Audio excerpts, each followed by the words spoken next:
সংবিধানিক নহয়, এইটো অসাংবিধানিক। গতিকে তেখেতসকলে আজি কেটেগৰী কৰিবলৈ গৈছে। ইমানে যদি কেটেগৰী কৰা পাৰ্লিয়ামেণ্টত বিলটো কিয় পাছ কৰিলে, মানে প্লেচ কৰিলে, ৰাজ্যসভাত কিয় যিটো বিল প্লেচ কৰিছে সেই বিলত কেটেগৰীটো কিয় নিদিলে? আজি অসমতে কৰি আছে কেটেগৰী, ৰাজ্যসভাত যিটো বিল প্লেচ কৰিছে তাত সোমাই দিব লাগিছিলে।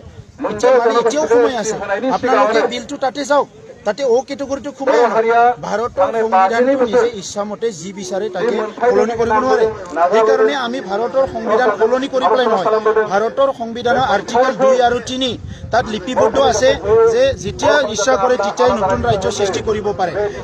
এইকাৰণে আৰ্টিকেল 2 আৰু 3 লৈ পেলাই আমি নতুন ৰাজ্য সৃষ্টি কৰাৰ কথাটোৱে আমি কৈ আছো।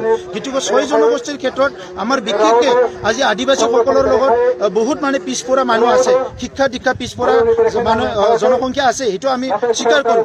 আজি মৰাণ সকলৰ লগত সমস্যা আছে, আমি স্বীকাৰ কৰোঁ।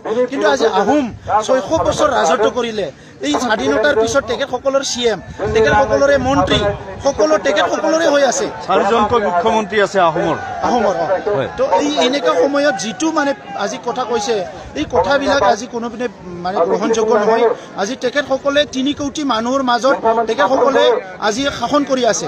গতিকে যিসকলে 3 কোটি মানুহৰ মাজত শাসন কৰি আছে, এই ক্ষুদ্ৰ ক্ষুদ্ৰ ট্ৰাইবেলবিলাকৰ মাজত কি হ'ব?